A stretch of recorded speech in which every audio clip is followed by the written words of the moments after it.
또 뜨고 싶은지 알 것 같아요. 오늘 이게 젊은 분들이 와서 와 막 해주니까 더 기분 좋은 것 같습니다.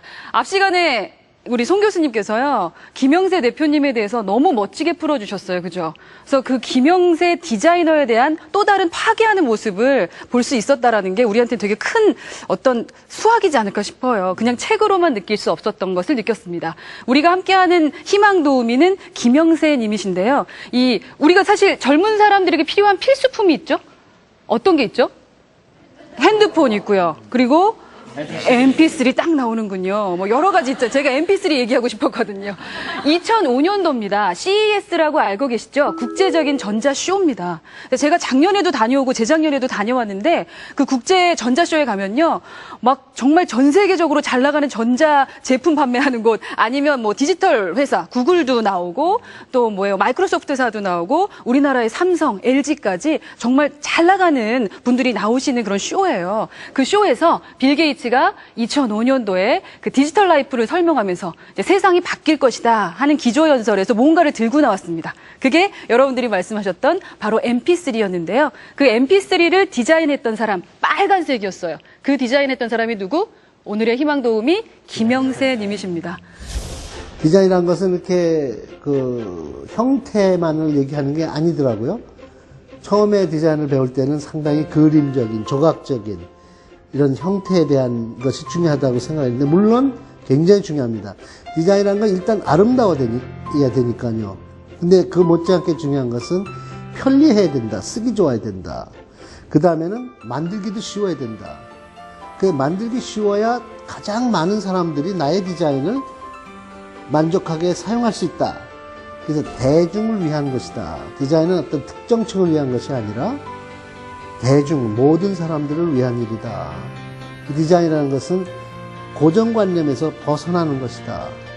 지금까지의 결과를 만족하지 않는 것이다. 항상 why와 how를 스스로 묻고 왜 이래야만 되는지, 어떻게 하면 되는지, 그 뜻은 why not을 물으면서 이게 왜 안 돼? 하는 도전 정신을 가지고 남들이 불편해하는 것을 나도 불편하지만 나는 거기에 답을 찾아주는 역할을 하는 것이 디자이너의 역할이라고 생각합니다. 제가 김영세 선생님, 김영세 대표님을 연구하면서 그리고 또 인터뷰하면서요, 가장 인상 깊었던 게 있어요. 그분의 디자인 철학인데요. 바로 블랙박스입니다. 아마 아시는 분들은 아실 거고 모르시는 분들은 모르실 텐데, 블랙박스라는 뜻은 이겁니다. 디자인 우선주의죠. 예를 들어 제품을 먼저 만들어 놓고 그거에 대해서 어떠한 디자인을 하는 것이 아니라 어떻게 한다고요? 디자인을 해놓고 그 다음에 무언가의 제품이 만들어진다는 거죠. 그래서 블랙박스 안에서 무언가를 꺼내신대요. 추후에도 얘기하겠지만 우리 한 핸드폰 중에 그 가로 본능이라는 핸드폰 있으시죠? 그때도 그 회사에서 그냥 블랙박스를 들고 나타나신 거예요. 이분께서 사장님을 만나시는데 블랙박스 딱 놓고 블랙박스에서 뭔가를 꺼냈는데 그게 바로 그 제품을 스케치한 디자인이었다는 거죠. 그걸 보고 사장님이 말씀하셨대요. 아니, 왜 우린 저런 생각을 못했지? 그래서 어떻게 된 거예요? 그 제품이 나오게 된 겁니다. 저는 이제 이미지 전략가입니다. 사람에 대한 이미지를 가지고 전략을 잡아주거든요. 근데 그 안에서도 한 사람의 정체성을 만들고, 그러니까 찾아서 그 사람에게 맞게 무언가를 디자인해 주는데 그 디자인하는 프로세스, 그러니까 절차가 ABC라고 기본적으로 해주는 게 있어요. 근데 재밌는 건 우리 김영세 대표님의 그 블랙박스라는 철학 안에도 이 ABC가 들어 있었습니다. 그 ABC의 A는 appearance라고 해서 외모 관리, 몸치장. 이고요. B는 behavior라고 해서요, 태도, 행동을 말합니다. 그리고 C는 communication이라고 해서 뭐 대화법이라던가 그러한 ABC 이미지 디자인법과 우리 블랙박스 안에 공통되게 통하는 것이 있더라는 거죠. 그래서 오늘 저는요, 우리 김영세 대표님의 디자인 철학 블랙박스와 저의 이미지 디자인 철학인 ABC를 묶어서 여러분이 실제 생활에서 바로 활용할 수 있는 무언가를 한번 말씀드리고자 합니다. 첫 번째, 디자인은 우리 김영세 대표님이 말씀하신 겁니다. 디자인은 럭셔리 카드가 아니라 서바이벌 카드라는 거죠. 한 모 업체에서 그런 얘기를 했답니다. MP3 디자인을 해달라. 디자인을 해달라 그래서 고민하셨는데 모든 MP3는 다 네모나터라는 거죠. 그래서 이 김영세 대표님이 왜 꼭 이래야 돼? 만질 수 있고 좀 편안하고 예쁘면 좋을 텐데 하면서 나왔던 게 바로 프리즘. Why not? 지금까지 박스 같은데 거기서 머무르지 않고 색다른 게 없을까? 스케치한 게 아니라 머릿속으로 상상망상 고민 막 하다가 문득 LCD, 그 다음에 PC보드, PCB, 그 다음에 동그란 원통의 배터리더라고요. 그래서 그거를 장난으로 이렇게 쌓아 올리면서 맨 밑에 LCD를 넣고, 그 다음에 PCB를 넣고, 동그라미 배터리를 놓으니까, 쌓아 올리니까 삼각형 기둥이 되더라고요. 그래서, why not? Why not? 야, 이거다. 그래가지고 스케치에서부터 모델까지 순식간에 해버렸죠. 그런 새로운 것을 창조하는 것. 그것이 정말 기쁜 일입니다. 결국 김영세 대표님이 말씀하시는 디자인이라는 것은 럭셔리뿐만 아니라 서바이벌, 기업이 살아남을 수 있는 어떠한 부가가치를 만들어준다는 거죠. 결국 그러면 나는요, A에서 한번 찾아보겠습니다. 어피어런스, 외모 관리. 외모 관리도 나의 서바이벌 카드가 되어야 한다라는 겁니다. 사람은요, 자기도 모르게 내가 보여주고 싶은 모습을 이 온 몸에 담고 있다라는 거죠. 그거를 기억하셔야 돼요. 내 꿈에 맞는 무언가의 외모 관리가 필요해요. 그 존 몰로이라는 분께서 실험을 하신 게 있어요. 한 사람은 멀끔하게 입고요. 한 사람은 좀 허름하게 입었어요. 그리고 나서 호텔에 들어갈 때 어떤 사람이 문을 쫙 열려고 하는데 같이 동시 입장을 하는 겁니다. 그랬을 때 잘 차려입은 사람이 들어갈 때와 허름하게 입고 들어갈 때와의 차이가 상당히 많이 나더라는 거죠. 예를 들어 멀끔하게 입고 들어갔을 때는요, 94% 정도가 양보를 한대요. 먼저 들어가세요. 근데 후자는 어땠을까요? 몇 프로 정도 양보했을까요? 어떻게 생각하세요? 후자. 글쎄, 많이 양보 안 했을 거예요. 그러니까 정답입니다. 많이 양보 안 했습니다. 82%가 양보하지 않았다는 거예요. 18%만 양보했어요. 더 재밌는 게 있어요. 5%는 욕설했답니다. 물론 예쁘게 입어라, 예쁘게 입지 마라, 그 말씀을 드리는 것이 아닙니다. 어떤 거예요? 내가 지금 생각하는 꿈이 무엇인지를 생각해서 그 꿈에 맞는 복장 관리, 외모 관리를 하는 것이 여러분의 부가가치를 높이는 거다. 두 번째는 그 김영세 대표님이 이런 말씀을 하셨습니다. 디자인은 상상을 그리는 것이다.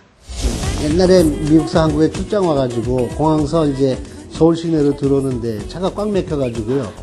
거의 차가 앞으로 안 나가는 거예요. 그 뭐 운전수는 앞에서 어쩔 수 없이 운전을 하지만 나는 뒤에 앉아서 꼼짝 못하고 있는 거예요.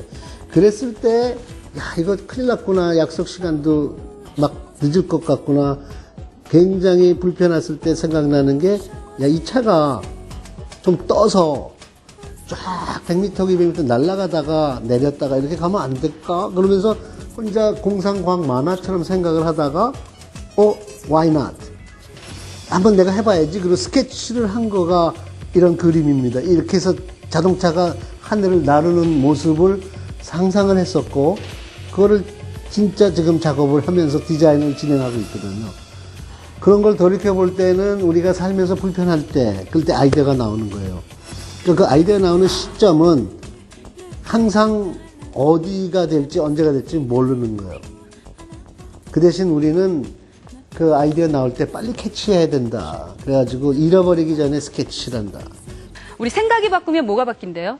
행동이 바뀐다고 하고, 행동이 바뀌면 습관이 바뀌고, 습관이 바뀌면 뭐가 바뀌어요? 내 인생이 완전히 바뀐다고 하잖아요.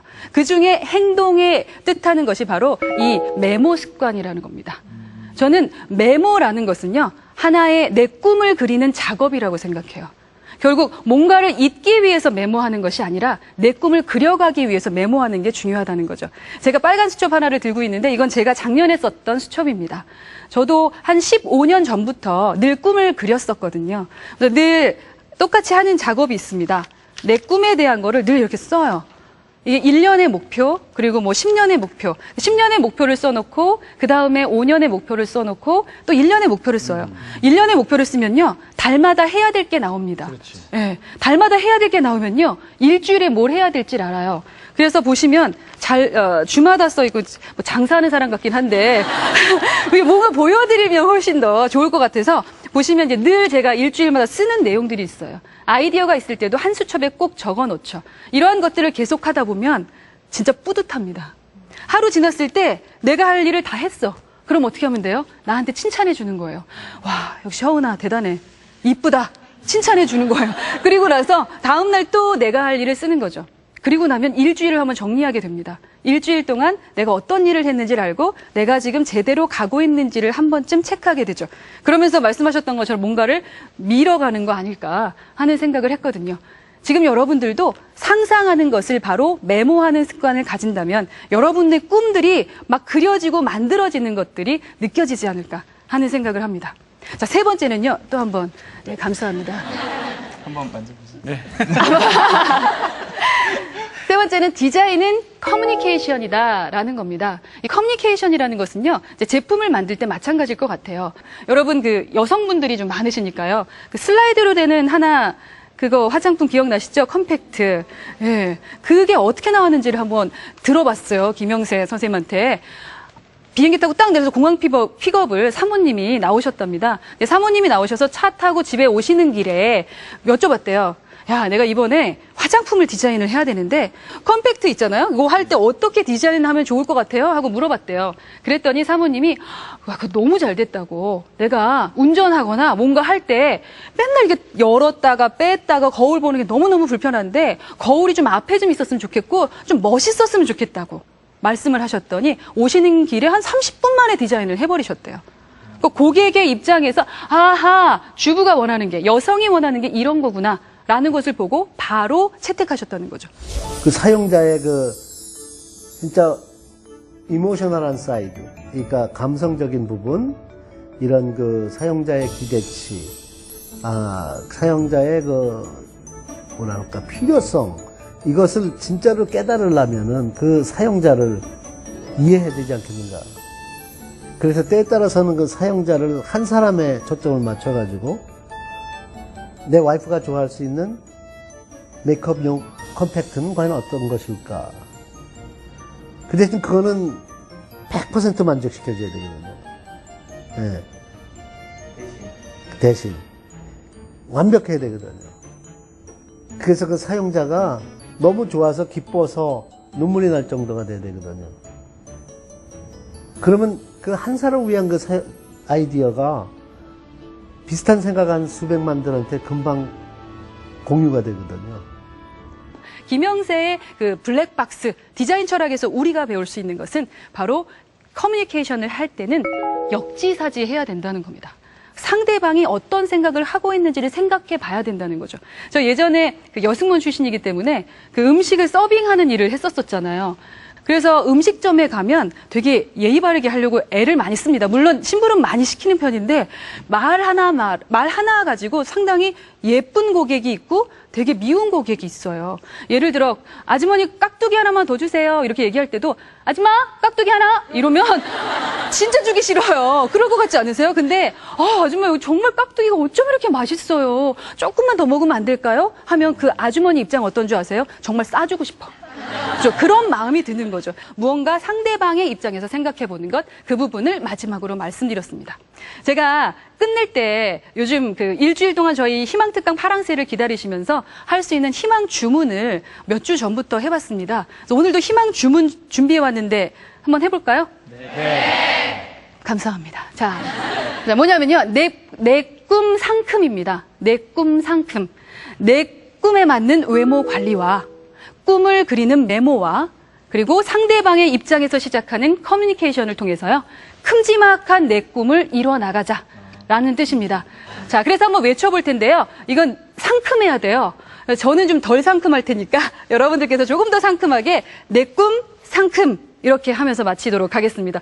준비되셨어요? 네, 그럼 손을 이렇게 살짝 올려주셔야죠. 손을 올려서 어떻게 한다고요? 내 꿈 상큼 이렇게 하면서 마무리 짓도록 하겠습니다. 어머 너무 즐거워하세요. 자신감 있게 크게 아까 우리 송진구 교수님께서 원했던 그 큰 목소리로 한번 외치면서 마치도록 하겠습니다. 갑니다. 시작. 내 꿈 상큼. 네, 감사합니다.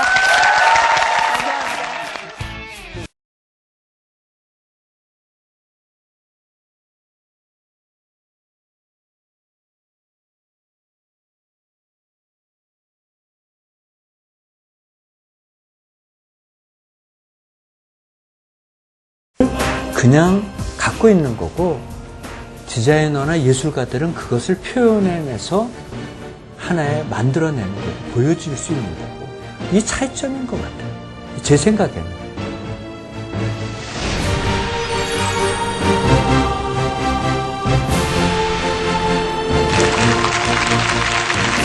안녕하세요. 반갑습니다.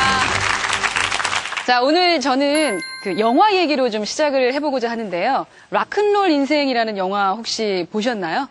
네. 아, 보셨어요? 거기까지 물어보면 어제 네, 완전히 어려워지네.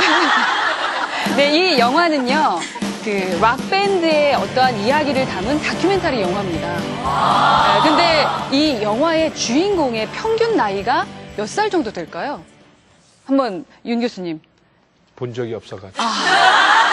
그렇죠. 어느 정도 되실 것 그리고 같으세요? 제가 그거 맞출 수 있을 것 같아요. 오늘 주인공하고 연관 있나요?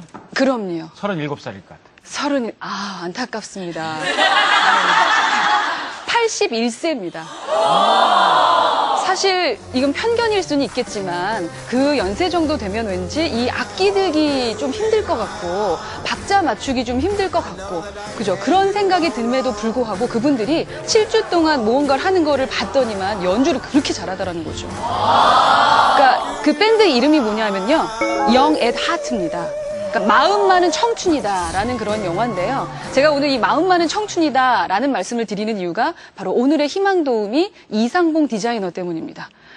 그분의 나이가 그럼 몇 살일까? 말씀하셨죠. 그분은 인터뷰하거나 연세를 물어보면 늘 37이라고 얘기합니다. 네. 일단 나이를 내가 이제 여기서 스톱해야 되겠다. 37살 때 실은 그때 나는 영원히 이제 내가 이 직업을 버리기 전, 직업을 떠나기 전까지는 37에 머무르겠다. 더 이상 이제 나이 먹어서는 안 되겠다 싶어서 그때 스톱했고요. 그리고 37이라는 숫자를 또 좋아했던 것 같아요. 글쎄 이런 얘기 해도 되나. 37망통이라는 게 있잖아요. 네, 제가 이 불교적인 그런 옷에서 많이 표현됐던 것 같아요. 원에 대해서. 하다 보면 윤회라는 것도 있었고요. 그 다음에, 또 나름대로 시작은 유럽에서는 제로서부터 제로층부터 시작하잖아요. 모든 시작과 끝은 저는 제로라고 생각을 하는데 그런 거에 이제 여러 가지 의미를 부여했던 것 같아요. 그래서, 37살로 영원히 나를 정지해보자. 제가 오늘 여러분들과 함께 하고 싶은 얘기는 이 37에서 나이를 멈출 수만 있다면 우리도 한번 똑같이 그분처럼 내가 원하는 어느 나이를 딱 정해가지고요. 나이를 멈춰버리는 거죠. 그걸 한번 얘기해보고자 합니다. 괜찮을 것 같죠? 네. 젊게 살 수 있는 그 비법을 우리 이상봉 디자이너를 통해서 한번 이야기해보도록 하겠습니다. 첫 번째는 바로 젊은 패션입니다. 패션. 발음 정확하게 해야 돼요. 네. 패션 하면 떠오르는 거 뭐 있으세요, 혹시? 우리 최윤영 아나운서님. 패션 하면 떠오르는 거요? 네. 패션.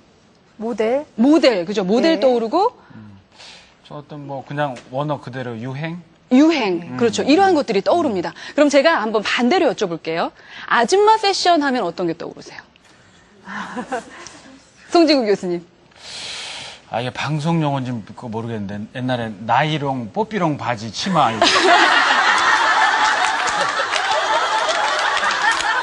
그러면 커리어우먼이라고 하잖아요. 일하는 여성 하면 어떤 패션이 떠오르세요? 윤 교수님? 저요? 네. 깜짝 놀라시는데? 몸빼바지 생각만 계속하고 있더라고요. 몸빼바지 생각하세요. 지금 일하는 우리 하 박사님 입으신 그런 뭐 옷이 정장. 네, 정장. 네, 정장을 입을 것 같다. 셔츠. 제가 왜 이런 말씀을 드릴까요? 이 패션이라는 것은요, 이미지를 상징하는 것 같죠? 가끔 내가 어떻게 입었을 때 나는 어떤 사람이다라고 보여주는 거랑 비슷하게요. 우리 이상봉 디자이너도 그런 말을 합니다. 패션은 상징이다. 그러면서 영부인들 얘기를 했어요. 영부인들 한 3분의 사례를 들어주셨는데요. 케네디의 영부인 갑자기 이름이 제클린 케네디 계시잖아요. 제클린 케네디 같은 경우는요, 31살에 백악관에 입성을 했습니다. 그래서 그 분위기를 좀 달라 보이게 해보고 싶어서요, 밝은 색의 옷을 입으시고요. 그리고 흰 장갑 우리 기억 많이 하죠. 그리고 뭐 기자들이 자꾸 얼굴을 찍으니까 좀 피해 다니려고 썼던 아주 커다랗던 선글라스가 아주 유명해졌죠. 그래서 제키 스타일이라는 말까지 나올 정도로 유명한 패션을 강조해줬었고요. 그다음에 다이애나비 얘기를 했어요. 다이애나비 같은 경우는 황태자비로서의 어떤 우아함이라던가 단아함, 그리고 특히 자선 활동들을 좀 많이 했고요. 기부 활동을 하셨잖아요. 그럴 때는 그 청색 치마, 남색 치마나 흰 셔츠 입고요. 네이비 셔츠 같은 거 입으시면서 무언가 봉사하는 모습들을 보여줬다는 거죠. 그리고 지금 미국의 그 영부인이시죠. 그 미셸 오바마 같은 경우는요, 딸아이 둘이 있는데 딸아이 둘한테 대중들이 입는 옷을 입힌대요. 그러면서 우리도 여러분과 같은 옷을 입습니다 하는 동질감을 느끼게 한다는 거죠. 네. 그리고 무언가 좀 중요한 자리에 나가실 때는요, 우리 아시아계, 젊은 아시아계 디자이너가 만든 옷을 입고 나가면서 유색인종의 무언가를 대변하는 역할을 하신다는 얘기입니다. 결국 이 퍼스트 레이디, 영부인들의 패션은요, 그냥 보여주기 위한 옷차림이 아니라 뭐라는 겁니까? 상징이라는 거죠. 결국 우리 이상봉 디자이너도요, 어떤 거 하셨어요? 우리 한국 사람들이라는 걸 보여주기 위해서, 대한민국이라는 걸 보여주기 위해서 한글, 또 어떤 거 했죠? 뭐 신윤복의 미인도 같은 경우, 그리고 그 시 같은 것도 많이 써서 한국의 디자인을 심고 패션을 보여주면서 외국인들에게 한국의 상징을 무언가 보여주는 모습들을 했었잖아요. 그러한 모습을 보면서 우리는 그럼 어떻게 젊게 살 수 있을 것이냐, 젊게 입는 패션은 도대체 무엇이냐라는 것에 대한 답이 나올 것 같아요. 어떻게 하면 젊은 패션일까요? 바로 젊음을 상징하는 무언가의 패션을 입으면 된다는 겁니다. 젊은 사람들이 입은 그대로를 입는 게 젊음을 상징하는 것은 아니라는 거죠. 그래서 제가 오늘 젊게 입는 법, 어떻게 하면 더 매력적으로 젊게 할 수 있는가라는 것에 대한 팁도 좀 드릴까 하는데요. 첫 번째는요, 과감하게 라인을 좀 살리라는 겁니다. 나이가 들면요, 아무래도 좀 중부지방이 좀 그래지잖아요. 그러니까 나도 모르게 자꾸 가리게 돼요. 가리게 되고 좀 불편하다 보니까 니트를 많이 입게 돼요. 그죠? 그러지 마시라는 거죠. 과감하게 드러내세요. 어차피 배 나온 거 다 알아요. 가려도 다 보여요. 그러니까 뭔가 가리시려고 하지 말고 차라리 과감하게 드러내면서 내 허리 여기 있다 알려주세요. 예, 내 허리 여기 있다 알려주면 점점 이 허리가 느껴요. 아, 이제 라인이 좀 보여야 되나 보다 하면서 조금 더 젊어지실 수 있을 겁니다. 남자분들도 마찬가지예요. 연세 드신 분들은 바지를 이상하게 위로 끝까지 올려서 입으시잖아요. 아, 좀 내렸으면 좋겠어. 네. 내 허리 여기 있다. 이것 좀 알려주셨으면 좋겠어요. 과감하게 라인을 살리는 게 젊게 입으시는 방법이고요. 두 번째는 특별한 어떤 액센트를 주는 겁니다. 우리 이상봉 디자이너 하면 딱 떠오르는 게 뭐냐면요, 동그란 검은 안경테입니다. 그죠? 사실은요, 연세 드신 분들이 안경 쓰실 때 아니면 선글라스 낄 때 이게 눈가에 주름도 살짝 가려주기 때문에 좋은 것도 있거든요. 그리고 또 이 민머리 생각나잖아요. 그분만의 떠오르는 무언가의 독특한 악센트를 주는 것이 바로 젊음을 유지하는 방법입니다. 일단은 디자이너가 나이를 의식하는 게 제일 무서운 거라고 생각을 해요. 가장 그 예민한 감성을 갖고 하는 직업이고, 또 이것이 상당한 그 패션은 1년에 2번씩 뭐 정기적으로 홍역처럼 치러야 되고, 양적으로는 어떤 직업보다 많은 양의 일을 해야 돼요. 그렇기 때문에 순발력이 필요하고, 그래서 나이라는 것에 대해서 가장 두렵기도 했었고, 그때 제가 이제 그거를 뭐 나름대로는 극복한다 아니면은 의식하지 않겠다 하고, 뭐 홍대 앞 뭐 이런 바나 클럽에 가서 학생들하고 같이 어울리고, 또 거기 그 문화인들하고 예술하는 사람들하고 어울리면서 정말 저도 에너지를 받고요. 그다음에 생각하는 것도 제가 또 더 이렇게 어려지는 것 같고. 자, 두 번째는요, 바로 젊게 하는 열린 여행입니다. 마음을 젊게 하는 거예요. 우리 이상봉 선생님한테는요, 여행은 창작 활동의 무언가의 원동력이라고 해요.